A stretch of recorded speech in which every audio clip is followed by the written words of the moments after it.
Donc c'est la première fois dans l'histoire que des femmes ont la possibilité de ne pas être épouses ou religieuses. C'est pas parce qu'on applique une politique de genre que vous allez perdre votre identité. Et c'est la première fois dans l'histoire européenne que des femmes sont propriétaires terriennes. Elles ont juste plié le game, et ça, moi, il faut quand même le rappeler, quoi. Voilà.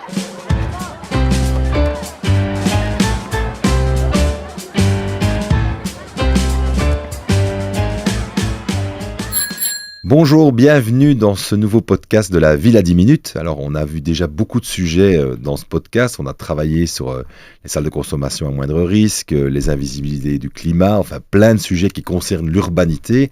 Et alors aujourd'hui, je suis très content de te recevoir, Apolline Vranken de l'ASBL L'Architecture qui dégenre. Alors déjà, le nom est extrêmement original. Alors c'est vrai que j'ai pu te rencontrer par rapport à cela, de travailler sur l'urbain à travers les politiques de genre, et il faut le dire aujourd'hui, dès qu'on parle de politique de genre, on a l'impression que les gens s'engueulent. On a l'impression qu'une partie a l'impression qu'il va perdre son identité, et que l'autre essaye d'usurper une identité qui n'est pas la sienne. Alors qu'est-ce qui t'a lancé, au-delà de ta formation d'architecte, dans ce sujet des politiques de genre dans les villes, dans les bâtiments, en gros dans ce qui fait les lieux communs de nos populations ? Alors, ce qui nous a lancé dans cette association, je pense premièrement, c'est de voir qu'il y avait d'autres villes que celle de Bruxelles qui bougeaient à ce niveau-là, qui proposaient des aménagements, des projets de logement, vraiment des projets architecturaux qui s'interrogeaient en fait sur la place des femmes, des minorités dans la ville. Et clairement, à ce niveau-là, la ville de Bruxelles n'avait pas encore ce point du genre et de l'architecture sensible au genre à son agenda politique.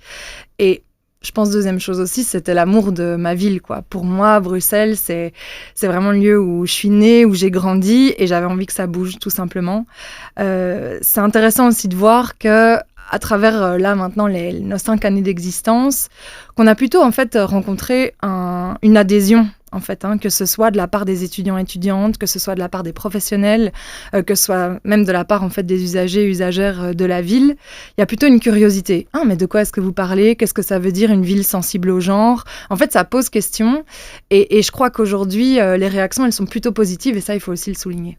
Et qu'est-ce que, par exemple, concrètement, moi je me souviens dans un de tes exposés, pour que les gens comprennent, nos auditeurs, c'était l'exposé sur la cour de récréation. Tu avais repris ce qu'une chercheuse française, je crois, avait fait travailler des élèves. Est-ce que tu peux nous expliquer cette expérience qui pour moi est très éclairante sur, de façon simple, comment expliquer comme le genre peut conditionner parfois un truc très très simple que nous avons tous fréquenté, qui est une cour de récré?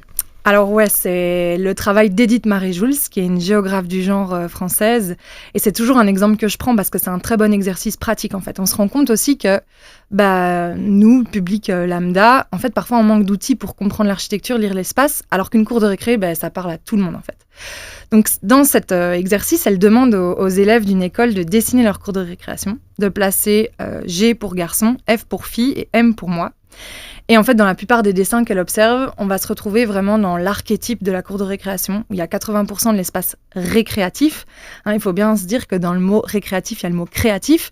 Il n'y a pas beaucoup de place pour la création. On va trouver en fait un terrain de foot qui occupe tout l'espace, qui est vraiment central. Et sur ce terrain de foot, en fait, on va voir qu'il y a 100% de G, donc 100% de garçons. Y compris les filles d'ailleurs, qui mettent qu'elles ne sont pas admises là-bas. Elles ont parfois, elles savent se situer spatialement, se dire en fait j'occupe la périphérie de ma cour, mais elles n'ont pas toujours conscience de ce que ça implique en fait, à la fois symboliquement, mais ce que ça va aussi impliquer en termes d'usage, en termes de rapport, de genre. Ça va se passer à la fois dans la répartition des mètres carrés, ça va se passer aussi dans la qualité des espaces qui sont mis à disposition d'un genre ou à un autre, et puis aussi dans les déplacements. On voit que par exemple les jeunes filles, elles vont vraiment éviter de traverser le terrain de foot, elles vont plutôt le contourner. Donc il y a vraiment ce sentiment en fait d'illégitimité qu'elles vont intégrer de manière totalement insidieuse dès l'âge de 5-6 ans. Et donc, là où c'est aussi intéressant, c'est que dans l'esprit de chacun, chacune, l'école, c'est vraiment l'espace neutre, quoi. C'est l'espace où les discriminations de genre, la sexualisation des corps qui arrivent plutôt à la préadolescence, à l'adolescence, n'a pas encore lieu d'être. Et en fait, on se rend compte que si. Il y a déjà des dynamiques spatiales de genre qui sont à l'œuvre. Et ces dynamiques de genre spatial, on va les retrouver en fait dans la lecture de l'espace public. Et ce qui est intéressant maintenant, et notamment on a commandé aussi des différentes missions, pas seulement à ASBL et des architectes, pour réfléchir avec nous justement comment construire des écoles où l'égalité des sexes justement se retrouve et des genres se retrouvent bien plus marqués. sans enlever rien à personne, en fait. Et on remarque que c'est possible, parce que c'est ça le gros débat, moi, je trouve, qui est toujours incroyable dès qu'on parle de genre. Il y a à chaque fois une catégorie qui a peur de perdre. Alors qu'en fait, je trouve que ce qui est intéressant dans la démarche de ton association, c'est de montrer que tout le monde y gagne, en fait. Nous, l'idée, c'est vraiment de dire, intégrer la dimension du genre, c'est monter en qualité, à tous les niveaux. Et qu'en fait, les préconisations, les recommandations qu'on va émettre, en fait, d'ailleurs, généralement, elles vont se recouper avec des recommandations en termes de durabilité, des recommandations en termes de diversité, d'usage. En fait, ça va vraiment traverser toute une série de champs et d'objectifs sur le long terme de la ville.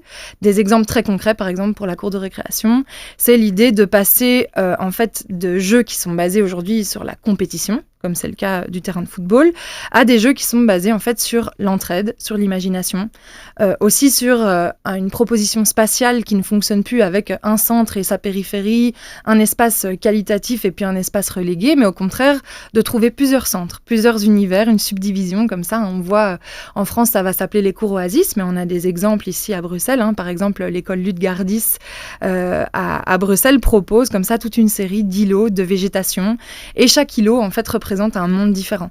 Ça permet aussi aux élèves de se dire, ok, ce monde-là, c'est, je dis n'importe quoi, mais le monde des nuages utopiques. L'autre, c'est le monde des glou-glou monstrueux. Et en fait, on peut aussi se dire, ok, go, on y va. C'est un lieu qui devient récréatif réellement. Et ça, vraiment, c'est un gain pour tout le monde. À la fois, les jeunes filles, elles vont se sentir légitimes. Ça va changer leur rapport au déplacement, leur rapport à l'espace. En même temps, les jeunes garçons, et là, je reste binaire dans ma proposition, mais les jeunes garçons, ils trouvent aussi leur compte parce qu'on va jouer, on va plus être dans du mono-usage, du mono-foot, de 8h à 17h tous les jours. Au contraire, on va aller explorer d'autres façons de faire, d'autres façons de voir le monde. Et ce qui n'empêche pas les gens de faire du foot, même en dehors de la cour de récré. Bien par évidemment. Contre, ce qui est intéressant dans la démarche et l'exemple de la cour de récréation, c'est qu'en fait, dans votre association, tu as pu, avec tes collègues, démontrer aussi que ces réflexes que nous avions, qui sont des réflexes de bonne foi, de nouveau, il ne faut pas culpabiliser les gens. C'est pas parce qu'à un moment donné, on a fait quelque chose pendant des années, c'est ce que je dis souvent, que changer entraîne le drame et le jugement divin avec le gros doigt de « Ah, vous vous êtes trompé pendant des années ». Je vois toujours très positif tes exposés parce que tu n'es pas en train d'essayer de culpabiliser, tu démontres quelque chose, tu dis « Voilà, il y a moyen de changer et de créer mieux ». Et en fait, je reviens à cela. Un des grands enjeux urbains, c'est l'espace public. Comment on le partage ? Parce que c'est ça le vrai débat. Vous savez, on discute beaucoup, à la ville de Bruxelles, il y a eu le débat du piétonnier, mais en fait le débat du piétonnier, au-delà de son application de développement durable par rapport à la voiture, c'est en fait le partage de l'espace public. Le grand débat de la voiture, moi je dis toujours aux gens, si vous voulez prendre votre voiture, prenez-la. La seule chose, c'est qu'une voiture, 90% de son temps, 95% de son temps, ça ne bouge pas. Donc ça prend de la place. Or, il y a de plus en plus de gens dans nos espaces publics, donc on a besoin de place. L'application de la cour de récré, tu l'imagines en effet aussi transposable dans l'espace public. Bien sûr, puisque, et ça va être d'autant plus accentué avec le phénomène de sexualisation, de sexisation des corps, plus particulièrement des filles, des femmes, des minorités de genre, des minorités sexuelles. Enfin voilà, ça c'est vraiment une réalité des personnes racisées. Ce qui est intéressant, c'est de voir qu'il y a eu plusieurs principes qui ont été théorisés, entre autres le principe de la ville couloir. Je trouve que c'est aussi quelque chose d'intéressant quand on parle de déplacement et quand on parle de justement comment est-ce qu'on partage l'espace, comment est-ce qu'on y prend place. Eh bien aujourd'hui, on observe que quand les femmes sont dans l'espace public, en fait, elles traversent cet espace public. Elles s'y posent pas. Elles, de nouveau, manquent de sentiment de légitimité ou manquent en fait de propositions de réelles infrastructures qui répondent à leurs besoins, leurs envies, leurs désirs de faire ville autrement. Et donc, ce principe de la ville couloir, c'est vraiment l'idée que les femmes vont aller d'un point A à un point B. On va de la maison au travail, du travail à la crèche, de la crèche à la maison, et that's it. Alors qu'en fait, il y aurait la possibilité d'imaginer des tiers-lieux, d'imaginer des lieux qui accueillent nos rôles communautaires dans nos façons de faire société. Et ça, c'est vraiment intéressant. En tout cas, c'est de nouveau des pistes de solutions. Autre chose aussi, on va voir que ce principe du terrain de foot, on le voit aussi transposé dans l'espace public. Aujourd'hui, quand on fait un petit peu un état des lieux des infrastructures sportives qui existent, on va voir une majorité de terrains de foot et une majorité aussi d'espaces de musculation. Alors évidemment, peut-être que vous avez eu la chance de voir cette exception qui confirme la règle, qui fait que vous avez vu une femme commencer à faire des tractions dans un parc de musculation. Je n'ai jamais eu cette chance, malheureusement. Et effectivement, c'est des lieux d'hyper-masculinité, c'est des lieux qui sont totalement homogènes aujourd'hui. Et donc, comment est-ce qu'on peut participer à une hétérogénéisation de ces lieux et des usagers et usagères qui y prennent place ? Mais ce qui est intéressant, c'est que vous ne dites pas dans ton association, il faut arrêter les espaces de musculation et le terrain de foot. Il faut mixer avec d'autres choses. Alors, moi, j'aurais envie de dire maintenant, il faut qu'on arrête parce qu'on en a assez. Ouais, ça, et en même temps, on sait aussi que ça rencontre l'adhésion du public parce que c'est à la fois des infrastructures qui coûtent peu cher et qui rencontrent un réel besoin. Donc, on a aussi conscience de ça. Et en même temps, on se dit, peut-être que si on testait d'autres infrastructures à moindre coût aussi, elle rencontrerait aussi un certain public. Mais malheureusement, ce public aujourd'hui, il est peu visible, il est peu audible. C'est pas lui qui vient en commission de concertation, c'est pas lui qui se sent légitime à prendre la parole, à dire en fait, nous, on veut maintenant un mur d'escalade ou une piste d'athlétisme ou un lieu en fait qui le lundi, parce qu'on pourrait aussi imaginer qu'un terrain de foot, le lundi est un terrain de foot, le mardi est un lieu de répétition de danse, le mercredi est un lieu de patinage à roulettes. Moi, tout me va en fait. C'est aussi cette idée, on peut aménager les espaces, mais on peut aussi et on doit aménager les espaces-temps. Et ça, c'est une nécessité absolue. Là-dessus, tu as d'ailleurs une réflexion sur le transport en commun. On sait que, on en a parlé un petit peu en préparant ce podcast, on est tous les deux des fans de la STIM, on trouve que c'est un service public qui fonctionne bien, mais il reste quand même des discriminations de genre, notamment par rapport aux horaires. Alors oui, effectivement, aujourd'hui, on va voir que le moment où il y a une affluence de transport, aussi de personnes, c'est vraiment dans cette tranche 8h, 10h du matin, et puis 16h, 18h. Ce principe-là de mobilité, il est calqué vraiment sur le modèle 9-17 heures au travail, un modèle aujourd'hui de travail qui concerne une majorité d'hommes qui sont salariés dans des emplois, on va dire, qui ne sont pas des travails, comment est-ce qu'on va dire ça ? Des horaires à temps partiel, et on sait qu'aujourd'hui ce sont majoritairement des femmes et des personnes racisées qui vont occuper des postes à temps partiel, et ces temps partiels ils vont impliquer des mobilités à d'autres moments de la journée qu'entre à 9h ou à 17h. Et donc il faut aussi se poser cette question, à quel moment est-ce qu'on va proposer des solutions de mobilité pour ces personnes-là? Je sais aussi que par exemple dans certaines villes, la durée de validité d'un ticket de transport est calculée en fait sur le temps de mobilité d'une personne valide, qui n'est donc pas à mobilité réduite. Mobilité réduite, c'est pas seulement les personnes qui souffrent d'un handicap, c'est aussi les personnes qui ont un caddie, ont une poussette, s'occupent d'une personne qui n'est pas autonome physiquement. Et ça aussi, ce sont majoritairement des femmes. Donc comment est-ce qu'on peut aussi penser ce soin, cette attention à l'autre dans nos manières de faire mobilité? Comme tu le démontres ici, c'est de nouveau de dire, dans le fond, une ville, elle ne vaut que si elle s'adresse à tous.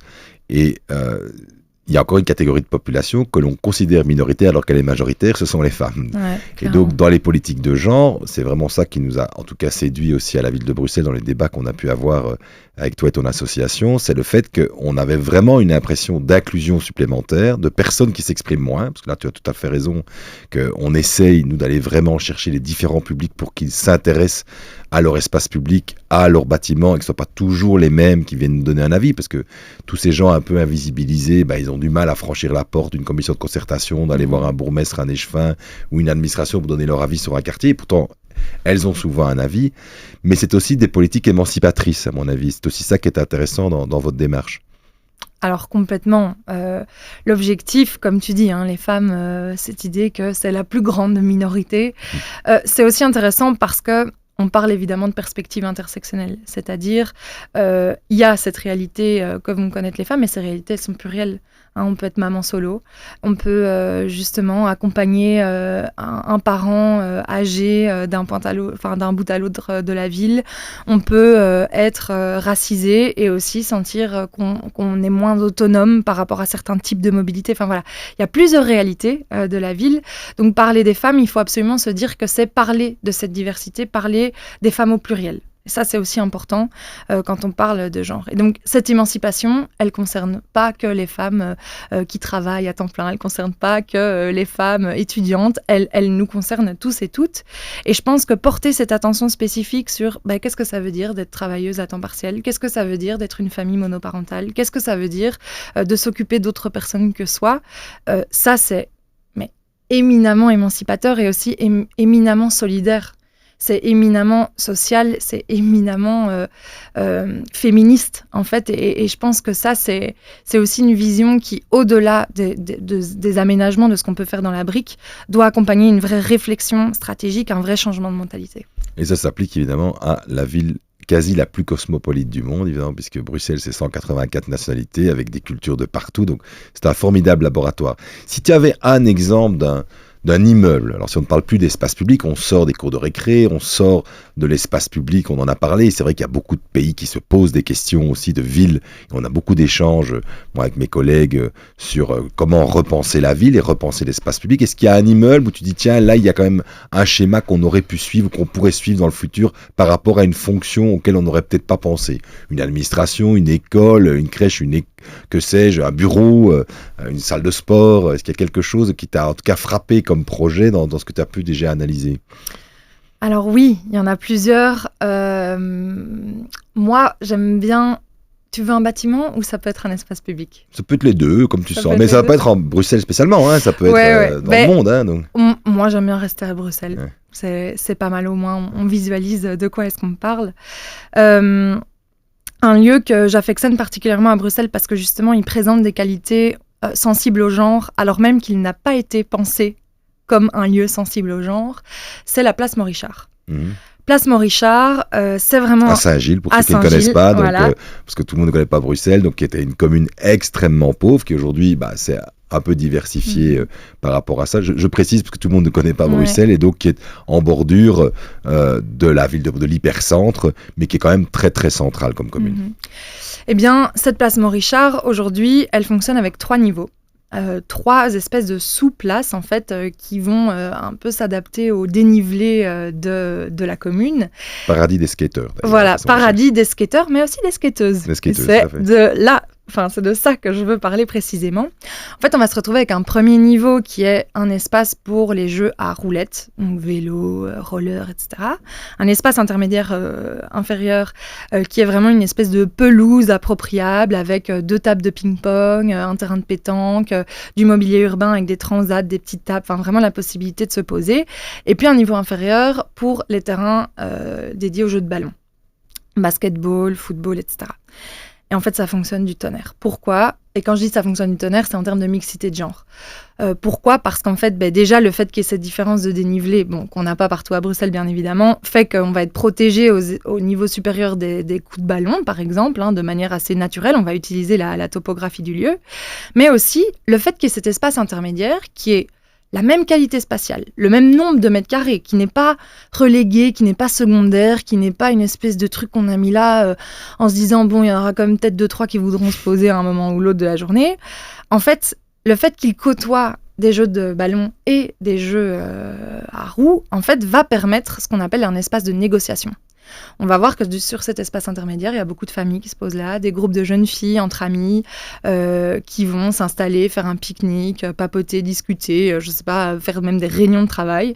Et puis, en fait, le fait qu'il y ait cette présence de jeunes filles, de familles, de groupes mixtes, eh bien, potentiellement, c'est ça qui peut expliquer qu'aujourd'hui, on a beaucoup de skateuses qui vont place Morichard, puisqu'elles vont se dire, ok, bon, au cas où, si jamais je me fais un peu ennuyer, parce que c'est aussi ça, la réalité de l'espace public pour les jeunes filles et les femmes, c'est le harcèlement. Si je me fais harceler ou si je me sens pas inconfortable ou quoi, je peux aller sur cet espace intermédiaire, ou même, je peux sentir que j'ai des alliés, j'ai une présence réconfortante, j'ai de la coveillance, pas de la surveillance, c'est pas la police, c'est pas des caméras, non, c'est de la coveillance. On est là pour coveiller les uns les unes sur les autres.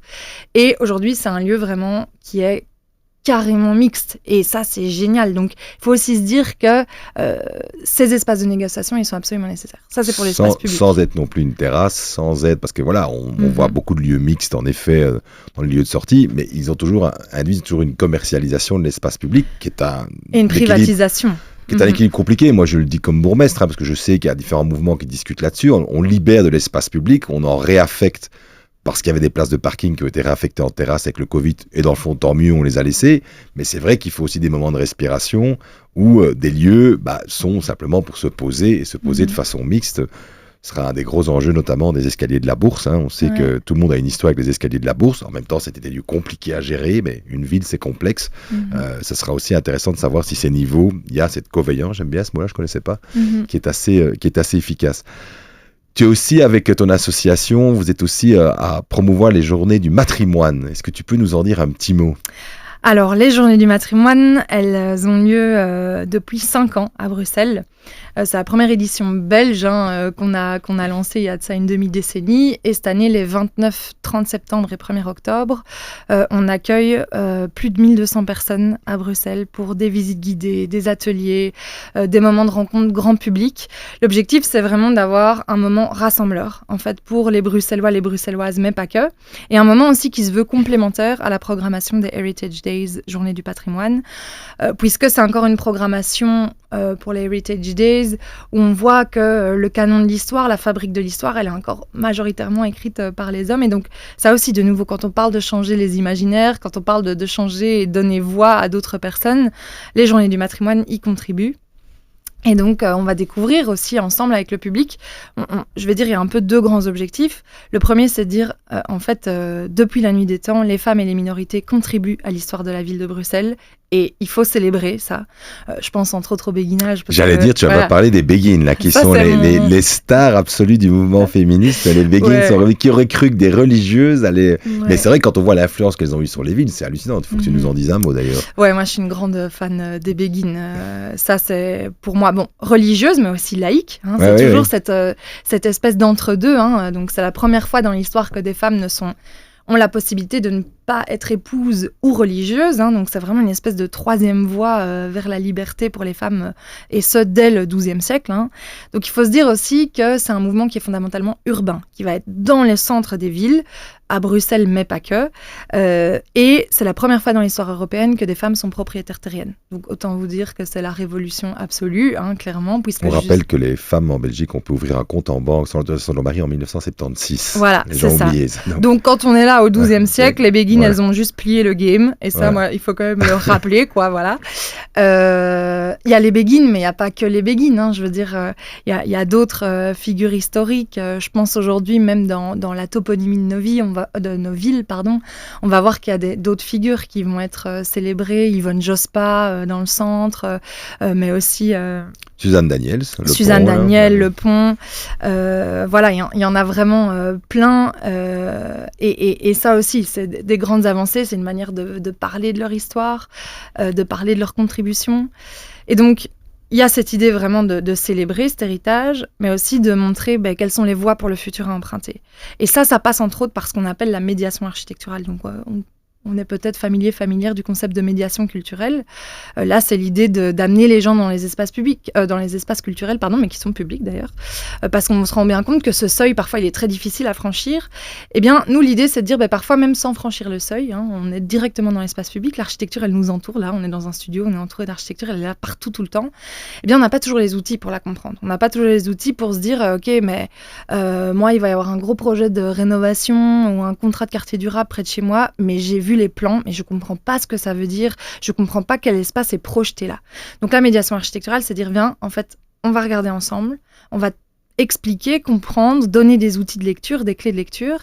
Et ça, c'est aussi à ça que servent nos visites guidées. On prend place dans la ville et on dit, voilà l'histoire de ce lieu, comment ça fonctionne, pourquoi est-ce que ça a été aménagé comme ça, quelles sont les différentes évolutions d'un quartier, il a été réaménagé à certains moments comme ci ou comme ça. Et ça, c'est juste génial, en fait, parce que ça participe au sentiment de légitimité, mais aussi au sentiment d'appropriation des Bruxellois, Bruxelloises de leur ville. Et en reconnaissant aussi, parce que je le dis souvent, il y a un certain chaos urbain qui est normal. C'est-à-dire qu'on peut voir tout programmer. Après, les gens, moi, j'ai mon expérience de bourgmestre, les gens s'approprient des lieux, parfois pas du tout comme on l'imaginait. Et tant mieux. C'est que tout n'est pas planifié. Je trouve intéressant dans ces journées de patrimoine, comme il y a à la fois les références historiques. On parle des béguines et les personnes qui nous écoutent pourront lire là-dessus, mais c'est vrai que c'est assez impressionnant ce mouvement, en effet, né au Moyen-Âge quand même. Mais à côté de cela, de dire l'espace public, en fait, c'est les gens qui décident aussi. Mais on doit contribuer à, en tout cas dans la philosophie dans laquelle on le traite, à le rendre un peu accessible à tous. Mais je le répète, c'est souvent les gens qui décident si ça va fonctionner ou pas, ils vont se l'approprier ou pas. Nous, on peut accompagner, mais il y a un côté choc. Sur ces journées du matrimoine, est-ce que derrière ça, il y a encore des objectifs que, comme on l'a vu à un moment donné sur les différentes politiques, où on se retrouve ce qu'on a appelé ce mot anglais de mainstreaming, de dire on applique comme sur la durabilité, comme sur les problématiques de personnes à mobilité réduite, le fait de genrer l'architecture d'urbanisme, c'est un objectif que vous poursuivez pour que ça rentre dans l'ensemble des projets. Complètement.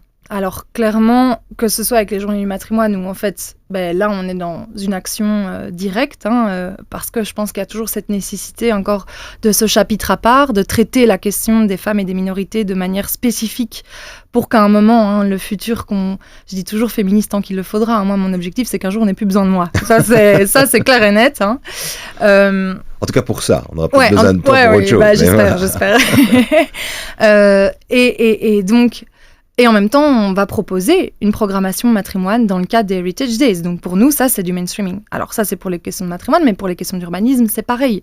Je pense qu'il faut aujourd'hui des projets spécifiques. C'est le cas, par exemple, du projet Calico, qui est un projet qui a été porté, entre autres, par la SBL Angela D, le logement par et pour les femmes, qui se pose justement cette question de l'accessibilité au logement pour les femmes, et plus spécifiquement pour les femmes qui sont à charge de famille. Et il faut ces initiatives spécifiques, mais en même temps, il faut aussi se dire que tout ça doit s'accompagner d'une meilleure offre en logement public, parce qu'on connaît cette fameuse liste d'attente qui n'en finit plus.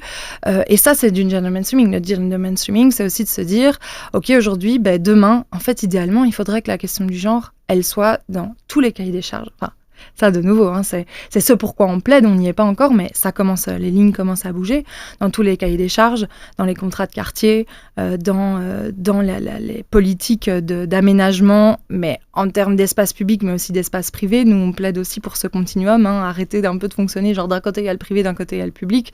En fait, c'est une continuité qu'on doit penser. Et donc oui, moi je pense que ce gender mainstreaming, il est hyper important. Il y a des villes qui nous ont montré que c'est possible. Je pense entre autres à Vienne, mais aussi à Paris, qui a inauguré ses premières places comme la place du Panthéon, qui intègre cette dimension du genre. Et en fait, quand vous allez sur place, ça fonctionne. Les femmes, les filles sont là, les groupes mixtes sont là. Et je pense que cette mixité, c'est un bien commun qu'on doit chérir.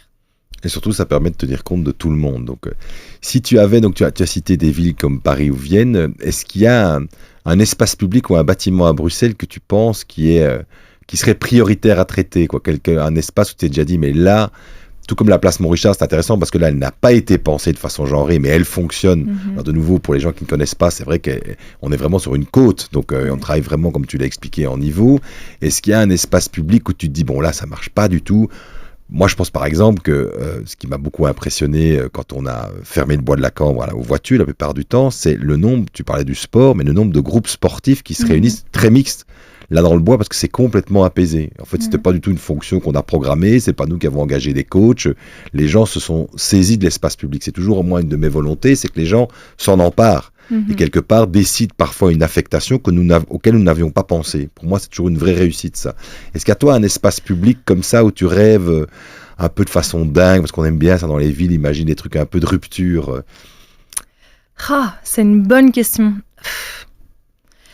Disons, allez, il y aurait plusieurs axes, mais par exemple, la place de l'Albertine. Oui. J'ai 2-3 petites recommandations, quoi. Déjà, en termes symboliques, on en a peu parlé, mais la question des œuvres d'art, aujourd'hui, je pense que c'est la place qui représente le plus, et de nouveau, on fonctionne en niveau, là. Place de l'Albertine, donc en bas du Mont des Arts. On est dans la hiérarchie genrée la plus pure, c'est-à-dire qu'on a le roi Albert sur son cheval qui trône en haut et la reine Elisabeth en bas, un petit buste. Elle n'a même pas de corps, elle n'a même pas la prétention d'avoir un corps, alors un cheval encore moins. J'aurais envie de l'installer à côté de son mari, très honnêtement. Il la regarde un peu de haut depuis quand même belle lurette, là, donc il y a de quoi faire niveau symbolique. Et je pense même... là, pour le coup, c'est un lieu où on va voir aussi Mont des Arts, où il y a beaucoup d'appropriation, parfois même de privatisation, pour des événements de cet espace. Et je crois que là, il y a des choses à faire, par exemple, sur... là, c'est hyper ambitieux ce que je suis en train de dire, mais on est quand même dans un espace public à la fois... qui fonctionne parce qu'il est très ouvert, on va voir qu'il y a des vues, et donc ça va participer à un sentiment de sécurité.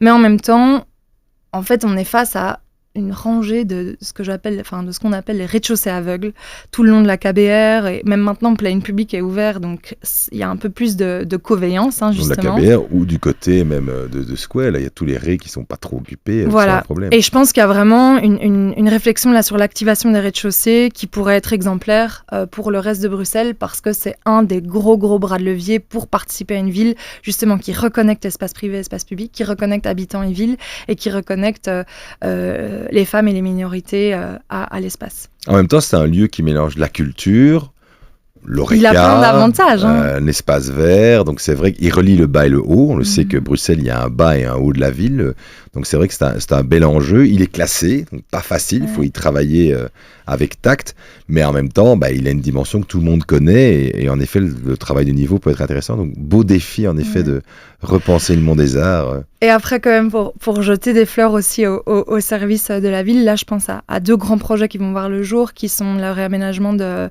la place des Palais et le réaménagement de la place du nouveau marché au grain.